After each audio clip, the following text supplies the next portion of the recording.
तारा बाबा जी की कुटिया,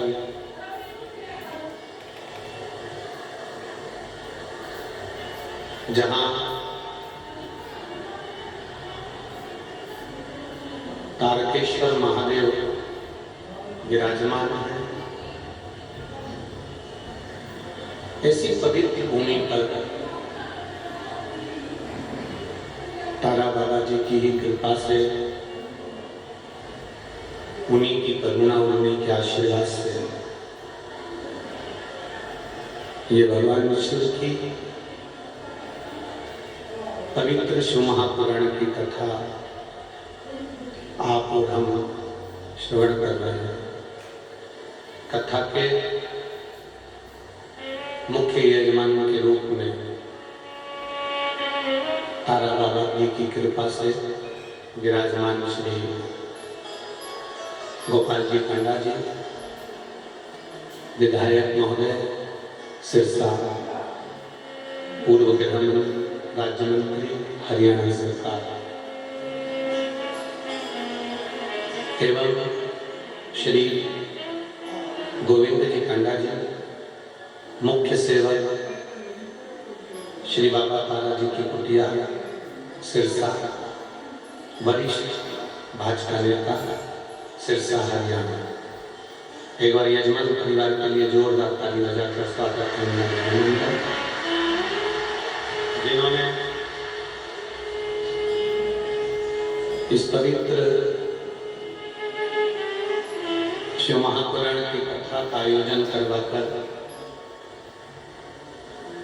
संपूर्ण क्षेत्रवासियों का कल्याण किया।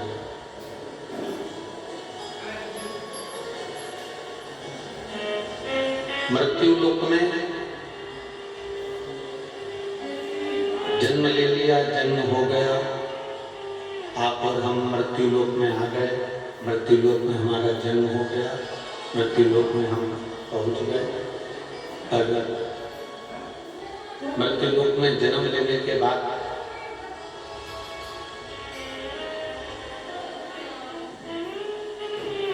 84 लाख योनियों में भ्रमित होते गए, और उसके बाद में जो मनुष्य की देह मिली, मानव का शरीर मिला।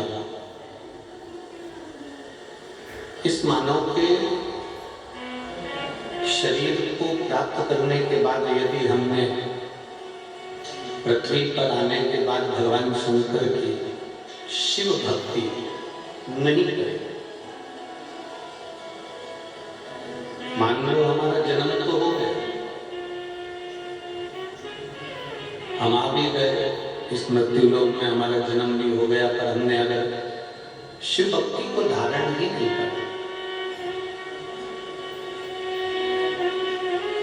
तो फिर हमारा जन्म लेना सार्थक है।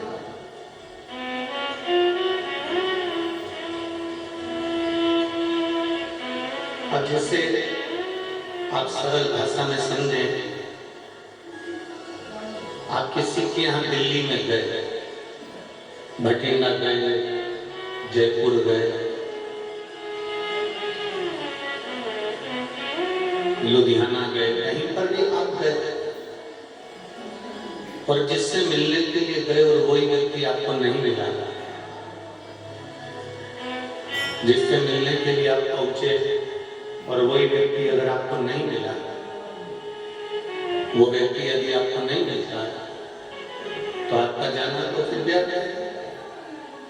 फिर मन में सोचोगे कि मैं इतनी दूर से आया, मैंने 500 रुपए खर्च भी करे, 200 रुपए खर्च भी करे, कितना गाड़ी का धक्का भी खाया, और इतना धक्का खाने के बाद मैं यहाँ पहुंचा और उसके बाद भी मुझे जिससे मिलना था वो मुझे मिला ही नहीं। मुझे जिससे मिलना था वो मुझे मिल ही नहीं पाया।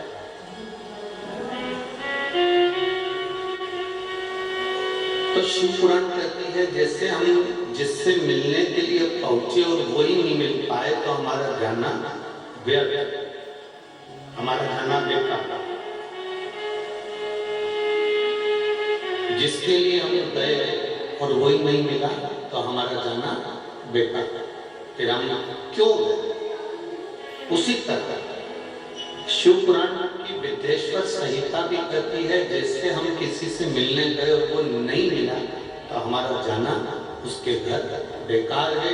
उसी तरह 84 लाख योनियों में 83,99,999 योनियां काटने के बाद जो ये 84 लाख नंबर की योनि मिली है मनुष्य की, और इस मनुष्य को योनि पाने के बाद पृथ्वी पर आने के बाद हम यदि शंकर से नहीं मिल पाए तो हमारा पृथ्वी पर आना व्यर्थ है।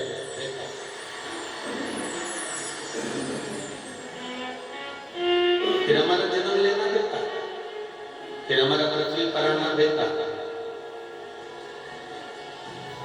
फिर हमारा जन्म लेना बेकार।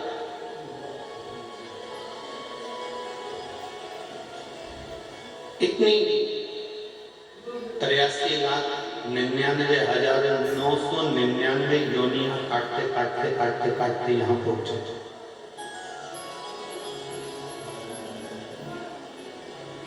और इतनी योनियां काटने के बाद भी ये 84 लाख नंबर की जो योनि मिली, और इस योनि को पाने के बाद भी अगर हम शंकर के नहीं हो पाए, हम भगवान के नहीं हो पाए, तो हमारा जीवन है।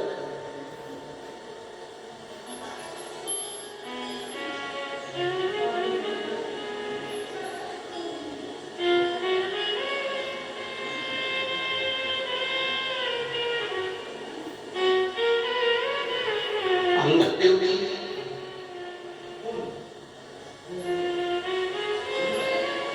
जो गुरु नानक देव जी कहते थे वो श्री अंगद देव जी ने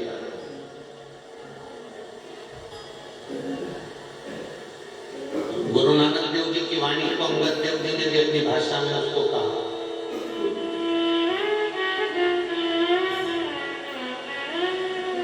श्री अंगद देव जी ने एक बात बड़ी सुंदर कही, बहुत सुंदर।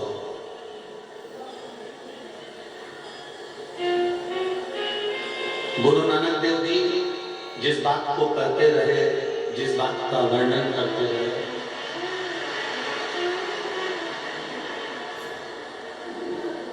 गुरु नानक देव जी जिस बात को करते रहे, गुरु नानक देव जी जिस बात का वर्णन करते रहे,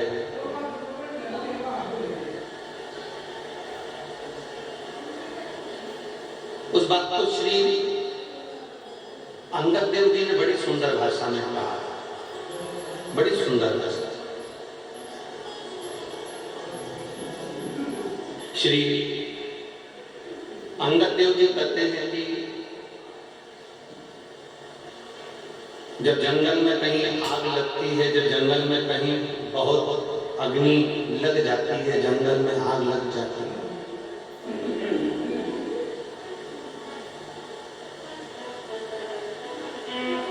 और जंगल में जब आग लगती है तो जो हिरण है वो हिरण जंगल से भागता है।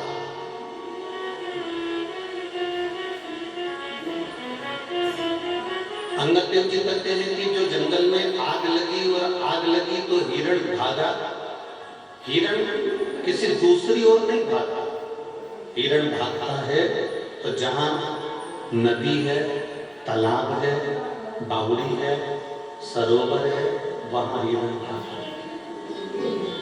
गुरु नानक देव जी के शब्द को, गुरु नानक देव जी की वाणी को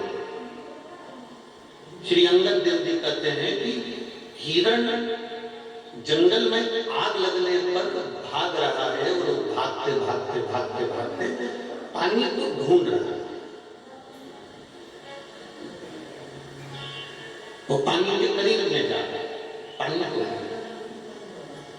और फिर वो जब पानी के करीब में पहुंच जाता है, पानी के पास में पहुंच जाता है, तो हिरण को संतुष्टि हो जाती है कि अब मैं जंगल में कितनी भी आग लगी हो, मैं पानी के करीब में आ गया हूं, अब मुझे तकलीफ नहीं होगी, क्योंकि मेरे नजदीक में पानी है, मेरे नजदीक में पानी है, अब मुझे तकलीफ नहीं है।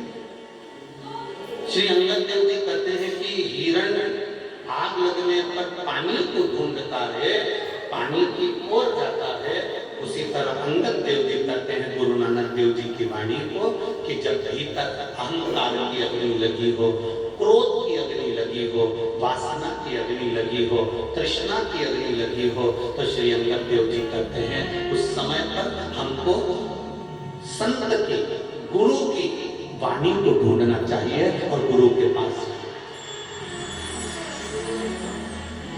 कहीं हमें शिव पुराण की वाणी को ढूंढ लेना है, कहीं गुरु नानक देव जी की वाणी को ढूंढ लेना है, कहीं नामदेव जी महाराज की वाणी को ढूंढ लेना है, कहीं संतों की वाणी को ढूंढ लेना है, कहीं सदगुरु की वाणी को ढूंढ लेना है। जब हम किसी सदगुरु, संत, साधु, सन्यासी, तपस्वी, साधक, उपासक के करीब में चले जाते हैं तो हमको फिर भय नहीं।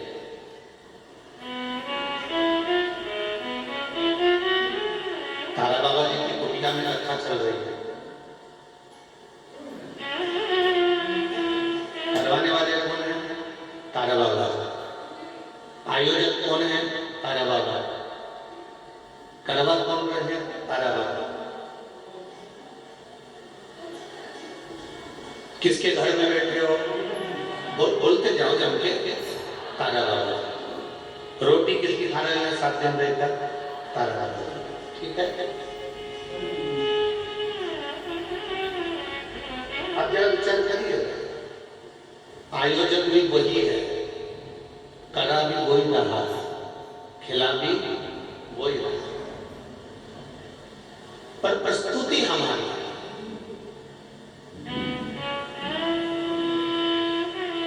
दिख हम रहे, वो दिखता नहीं है।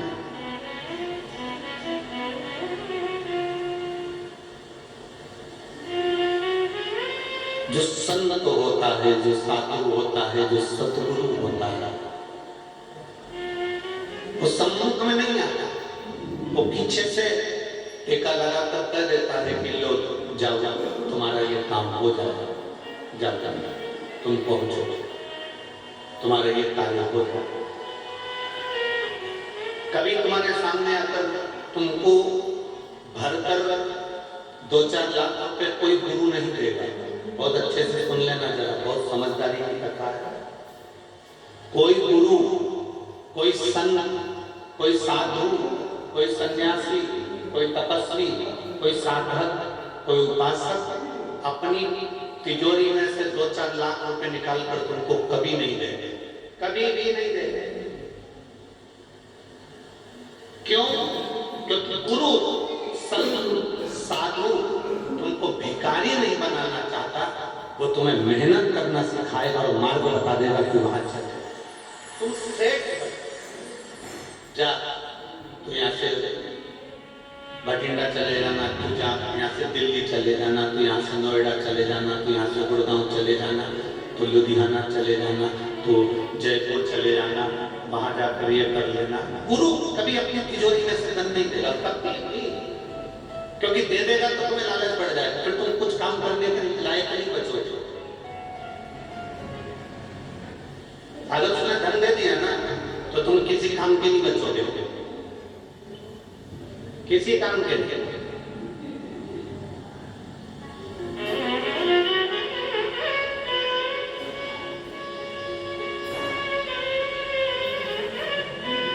एक चेला,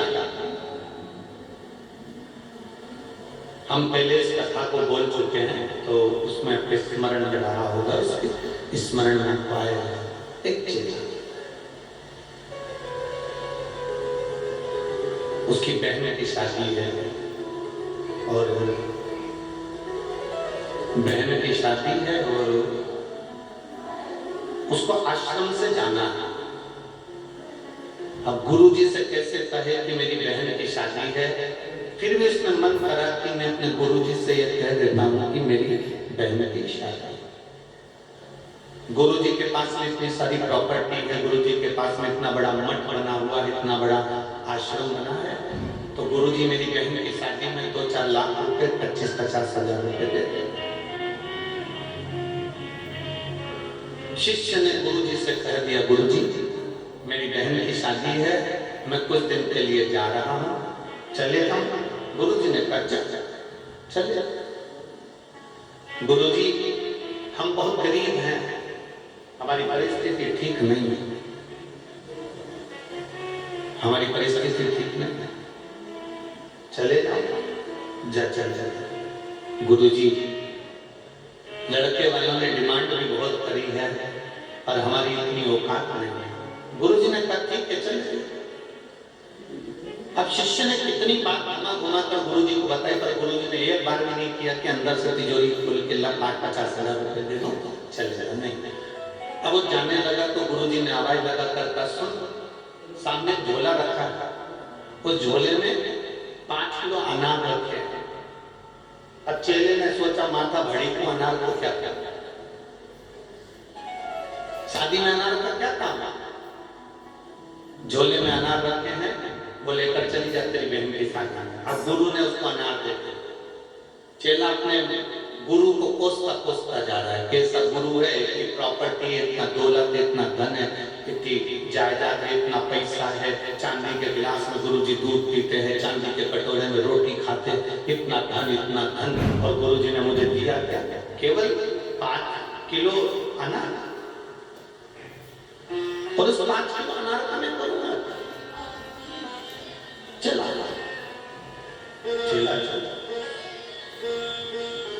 जब शिष्य चला अनार लेकर, चलते बीच रास्ते में वो थोड़ा रुका। बाहर की आवाज खोल रहा है, अंदर की खोलो। बीच रास्ते में चला रुका।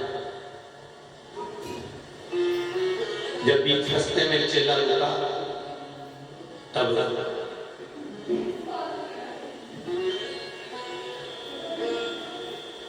एक राजा बीमार पड़ गया,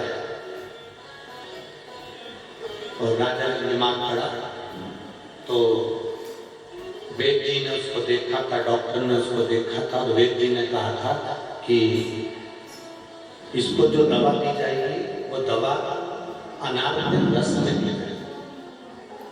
इसको जो दवा देना है वो अनार के रस में देना, अनार के रस में। राजा ने अपने नगर में अनार बिगवाया और अनार मिला। राजा ने सब दूर खबर पहुंचाई कि कहीं अनार मिले तो देखो, उसमें मुझे दवा लेना, उसमें मुझे औषधि लेना। अनार नहीं मिला। दूत ढूंढते राजा के सैनिक जंगल में पहुंच गए। जंगल में ये व्यक्ति सो रहा था, शिष्य सो रहा था, और उसके पास में झोले में अनार रखे थे, और उसने वो अनार लेना चाहा, उसने वो अनार मांगा। शिष्य ने कहा ये मेरे गुरुजी ने दिया है, मेरी बहन की शादी के लिए गिफ्ट है। अरे राजा बीमार पड़ा है, लाओ ये हमको दो। नहीं, ये मेरी बहन की शादी के लिए गुरुजी ने गिफ्ट दिया है, मैं नहीं दे सकता। राजा के सैनिकों ने उससे अनार लिए, राजा को दिए, दवाई ली, राजा ठीक हो गया। राजा ने कहा अनार कहां से लाए थे? का एक लड़का था, बहन की शादी में जा रहा था, ये अनार उसके पास मिले। राजा ने कहा उसको पकड़ कर लाओ। शिष्य को पकड़ कर लेकर आए, राजा के सामने लाकर खड़ा करा। राजा ने कहा आपके अनार से मेरी बीमारी ठीक हुई है, आपके अनार से मेरा रोग ठीक हुआ, आप चिंता मत करो। आपके अनार में और आपने मेरे पुत्र जैसा काम किया है, इसलिए अब आपकी बहन नहीं, इस राजघराने की बेटी है, उसकी शादी में कर दे। उसकी शादी में कर दिया। गुरु ने 1 रुपया नहीं दिया, 1 रुपया गुरु नहीं देता। असली गुरु, असली संत, असली जो महात्मा होगा वो उनको रुपया कभी नहीं देगा, कुछ ऐसा कर देगा। अब वो राजा ने उस लड़के को अपना बेटा बनाकर, राजकुमार बनाकर रखा। उसकी बेटी बहन की शादी राजकुमारी जैसी करी, हीरा पन्ना सोना चांदी रतन आभूषण में पूर्ण दिया, क्योंकि वो अनार नहीं थे। गुरुजी पर अगर भरोसा कर लेकर गए हो कि गुरु ने दिया है, गुरु ने दिया, ये कम ना दिया। लोग कहते गुरुजी के पास इतना, गुरुजी देते क्यों नहीं? गुरुजी के पास इतना, गुरुजी देते क्यों नहीं?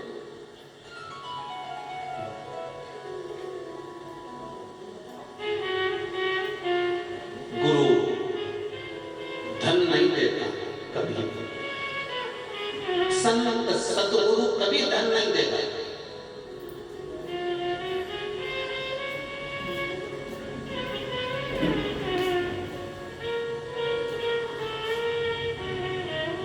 गोपाल जी, हमारे पास में भी लोग आते हैं ना यहाँ पर, ये आप इनसे पूछना, हमने कई बार हमारी व्यासपीठ से बात करी है, आप लोगों के स्मरण में हो कि व्यासपीठ पे दर्शन करने आओ तो यहाँ कोई भेंट नहीं चढ़ाना दर्शन करते से। कई लोग आते हैं, गुरुजी आपके पास में डमरू रखा है, वो हमको दे दीजिए। हम करेंगे नहीं, क्या डमरू नहीं रखता था, पर तुमने केवल वस्तु मांगी, तुम्हें मांगना था झोली पसार कर इस व्यासपीठ की बेलपत्र दे दीजिए, और उससे बढ़कर कुछ नहीं।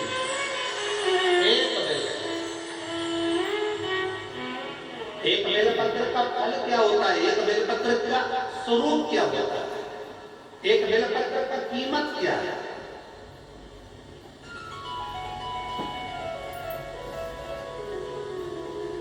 जिसने शिव पुराण नहीं सुने ना, वो बेलपत्र को नहीं समझ सकता। अभी माननीय विधायक जी ने, श्री गोपाल जी ने कहा, गुरुजी हम व्यासपीठ से 51 वृक्ष की बेलपत्र वाटिका का बोले थे, और उन्होंने कितनी वाटिका बनाई? तो अब समझने वाली बात है, बोली गई कि ये बन कितनी रही है? 2, क्योंकि ये तारा बाबा की कुटिया में बन रही है। संत के यहाँ कभी थोड़ा नहीं होता, संत क्या बढ़कर ही होता। गुरु के यहाँ कभी थोड़ा नहीं होता। गुरु नानक देव जी के किसी भी गुरुद्वारे में चले जाओ, आप किसी भी भारत की भूमि के किसी गुरुद्वारे में चले जाओ, भारत की भूमि के किसी गुरुद्वारे में जाना, तुम पहुंचोगे, पहुंच कर कहोगे हमको लंगर चखने को मिलेगा क्या? मां मना कर ही नहीं सकता, वो बोलेगा ही नहीं कि यहाँ लंगर नहीं है, तुम नहीं चख सकते, यहाँ पर हमारे पास व्यवस्था नहीं है, रोटी नहीं है, सब्जी नहीं है, ये नहीं है, या भाजी नहीं है, वो बोलेगा ही नहीं। तुमने बस कहा, और तुमने कहा लंगर चखना है, लंगर, तो वो तुरंत करेगा, देखो अभी आएगा ना, का संबोधन नहीं है, और थोड़ा नहीं होता। गुरु के दरवाजे पर थोड़ा है ही नहीं, गुरु के दरवाजे पर तो अरे लुटा दिया भंडार काशी वाले ने, कर दिया माल काशी वाले ने, लुटा दिया भंडार काशी वाले ने, कर दिया माल काशी वाले। यहाँ गुरु के दरवाजे पर कुछ कम नहीं, कुछ भी कम नहीं। गुरु का द्वार होता ही ऐसा, थोड़ा कर नहीं। बहू में और सास में बहुत बड़ा अंतर होता है। आप कहोगे सियोरमला महाराज सिरसा में पकड़ के बैठा है, बहू और सास में बहुत बड़ा अंतर होता है। बहू भोजन उतना बनाती है गिन के, जेठ जी 5 रोटी खाएंगे, देवर 4 खाएंगे, भतीजा 3 खाएगा, बेटी 2 खाएगी, और 2 रोटी एक्स्ट्रा बनाकर रखती है। माँ सास, घर की बुजुर्ग माँ कभी गिन कर रोटी नहीं बनाती, वो हमेशा ऐसी बनाती है कि 4 हो जाए। सदगुरु माता पिता की ये दृष्टि होती है करुणा की कि कोई आए तो भूखा ना जाए, कोई नहीं।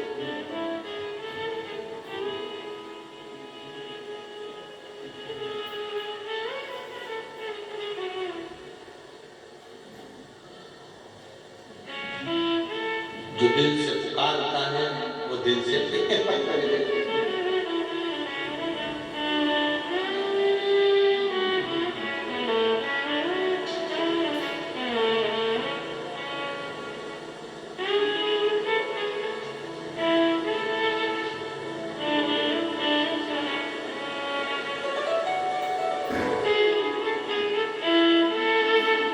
मेरा नाम सरिता है, मेरी उम्र 30 साल है। मैं छापरौली जिला बागपत उत्तर प्रदेश की रहने वाली हूँ। कहीं बैठी हूँ आप श्री शिवाय नमस्कार। मेरा नाम सरिता है, मेरी उम्र 30 साल है। मैं छापरौली जिला बागपत उत्तर प्रदेश की रहने वाली हूँ। गुरुदेव, मैं बाबा का क्या वर्णन करूँ। 11 फरवरी 2023, इससे पहले मैंने कभी शंकर जी के मंदिर में नहीं गई और कभी भोलेनाथ जी को एक लोटा जल समर्पित नहीं किया। पिछले साल जनवरी में मेरी तबीयत खराब हो गई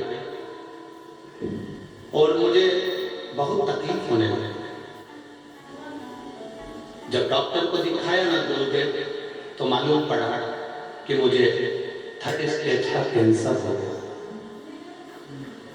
और कैंसर भी साधारण नहीं था गुरुजी, आंखों का कैंसर था, पूरे शरीर में वो कैंसर फैल चुका था। मेरी शादी को 12 साल हो गए हैं और मेरे 2 बेटे हैं।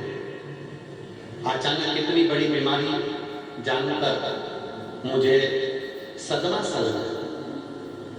मैंने सबसे पहले अपनी बहन को फोन किया। आपकी बहन आई है क्या? नहीं आई है। मैंने सबसे पहले अपनी बहन को फोन करा। उसने मुझसे कहा कि तू चिंता मत कर, अगर 3rd स्टेज का भी कैंसर है ना, तो भोलेनाथ जी पे भरोसा जरूर रखें, चिंता मत करना। वो सियोर वाला महाराज कहता है कि घबराना नहीं चाहिए, शिव पर भरोसा करो, दवाई खाओ, सब कुछ करो, पर शंकर पर भरोसा थूकने मत करो। मेरी माता के मेरे पिताजी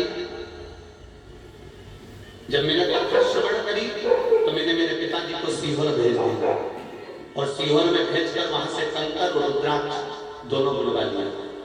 रुद्राक्ष को पानी में गला देती, शिव जी को जल चढ़ा देती, कुंदकेश्वर महादेव के नाम से उसको पी लेती, शंकर जी पे चढ़ी हुई बेलपत्र को खाती, शंकर जी का स्मरण करती, शिव मंदिर में झाड़ू पोछा लगा देती, पूजन करते।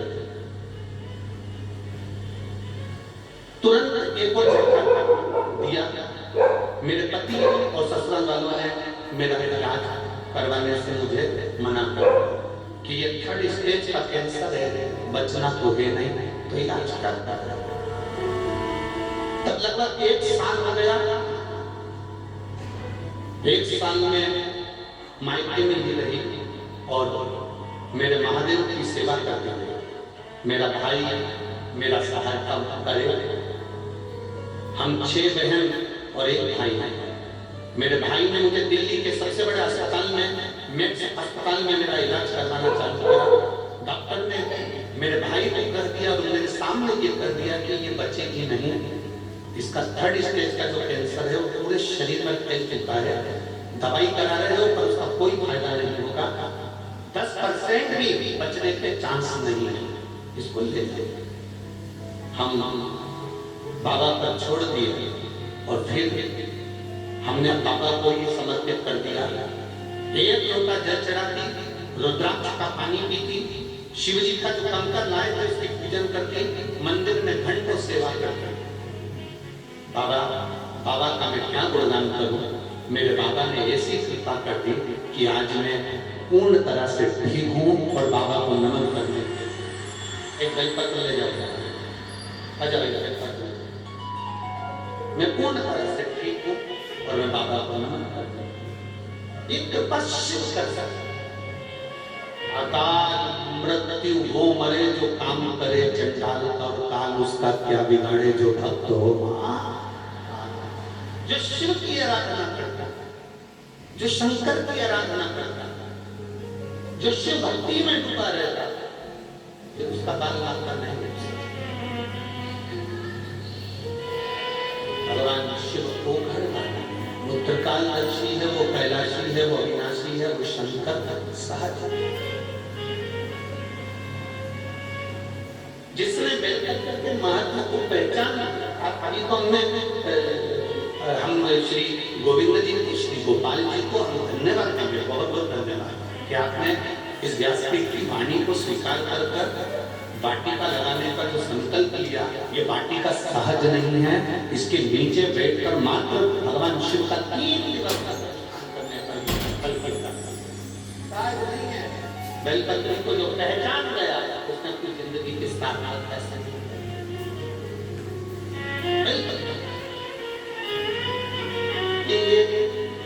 कोई कहे कि गुरु जी हमको, गुरु तुमको ये धन दे दे, दौलत दे दे, सामान दे दे। कोई मिठाई का डब्बा गुरु जी के पास में आया, वो उठा कर दे दे। गुरु जी के पास कोई फल आ गया, गुरु जी ने वो उठा कर दे दिया। उसकी मूलता नहीं है, उसकी मूलता नहीं। मूल है भगवान शंकर का गुणगान, मूल है भगवान शिव की अभिलषण आरती। और तेरी कृपा बिना नाहि एक भी अणु लेते श्वास, तेरी कृपा से तनु तनु। अच्छा कहते हैं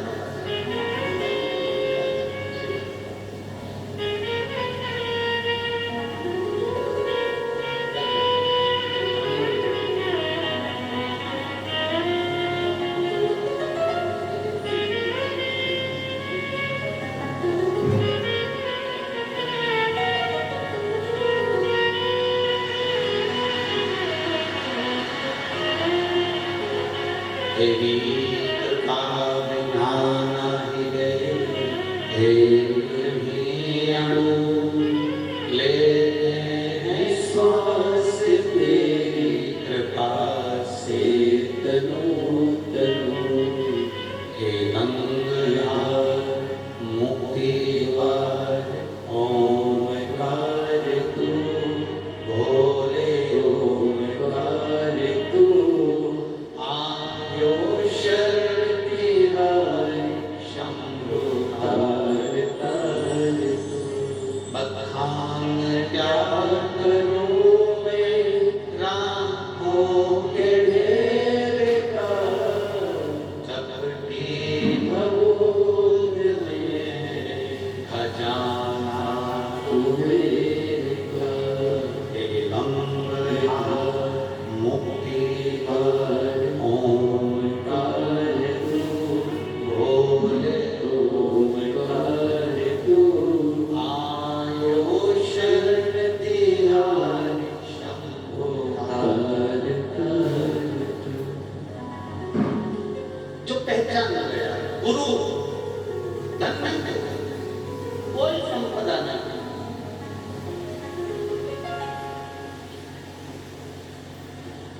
किसी गुरु के पास में कोई धन की कमी नहीं है। अच्छे से सुनना,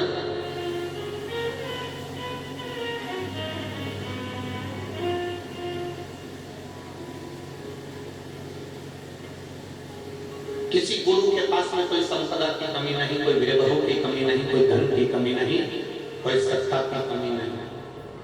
पर गुरु नहीं देगा, गुरु नहीं देगा, क्योंकि वो आपको भिखारी नहीं बनाना चाहता। धन दे देता, थोड़े दिन चलेगा, फिर आप मांगने आ जाओगे, गुरुजी बहुत दुखी हो।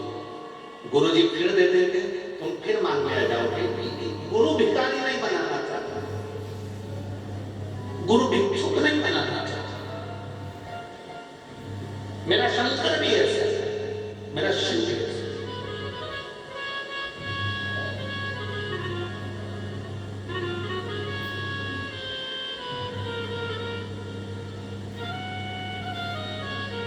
हमने पहले कहा था,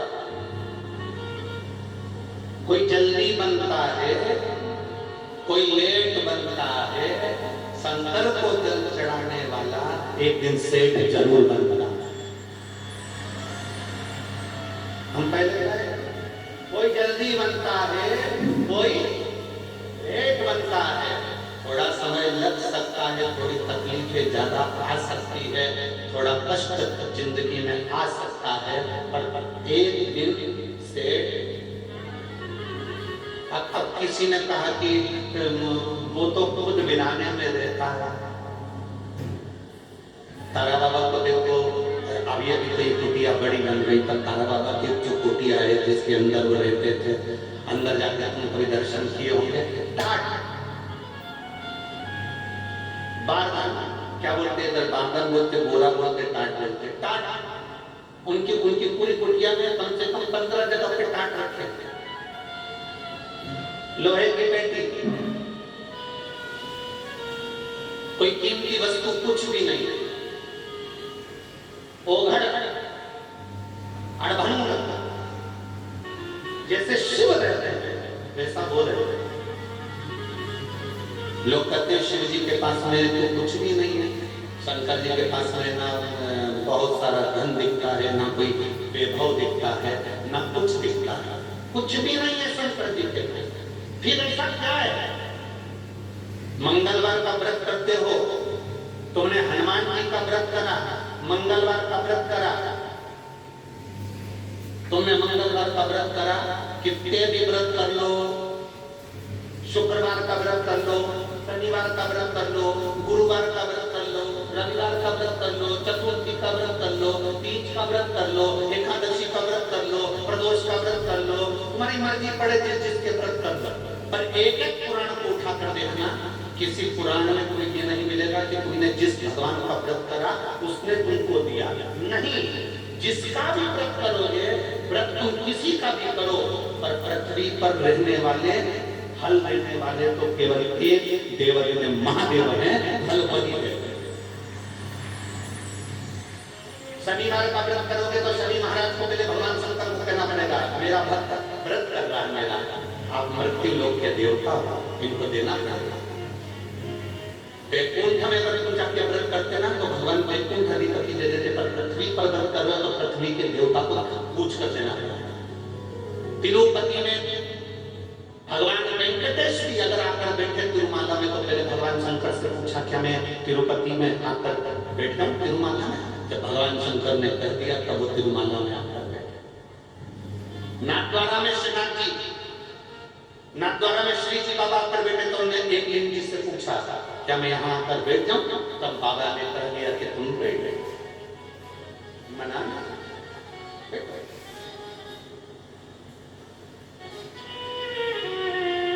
तुम किसी का भी व्रत करो, तुम्हारी मर्जी पड़े उसका व्रत करो, तुम्हारी मर्जी पड़े जिसका व्रत करो, तुम्हारा जो मन पड़े उसका व्रत करो, पर फल जिसका तुम व्रत कर रहे हो वो फल नहीं देते, शंकर भगवान को देना पड़ता है, देवताओं के कहने पर इसने व्रत किया इसको फल दिया।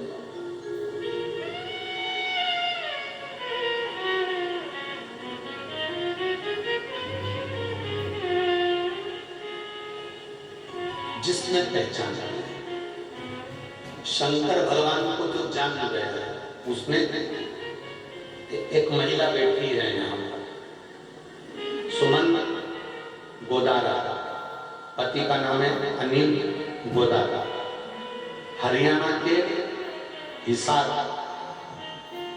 हरियाणा के हिसार आजाद नगर से आई है। कहीं बैठी हो तो हाथ में हरियाणा के आप ही हैं, आजाद एक बेलपन चले जाओ। हरियाणा के हिसार आजाद नगर से, आजाद नगर की रहने वाली है। हिसार के आजाद नगर से पैदल चलकर सिरसा तक कथा सुनने के लिए आई है।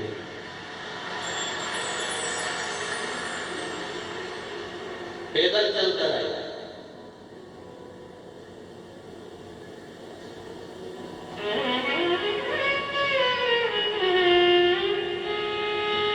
एक महीने से अन्न का दाना नहीं खाया इस महीने, एक महीने से अन्न को ग्रहण नहीं किया, एक महीना हुआ।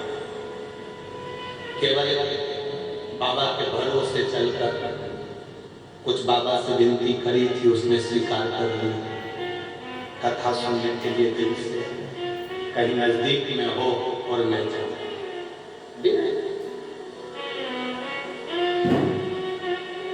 गोपाल जी, कई पत्रों में ऐसा लिखा है लोगों ने, ये भक्तों ने, कि कई माताओं ने पत्रों में लिखा है कि कई माताओं ने पशुपति व्रत सिरसा में कथा हो जाए उसके लिए भी कर, कई माताओं ने पशुपति व्रत, इस सिलसिला में इकट्ठा हुआ।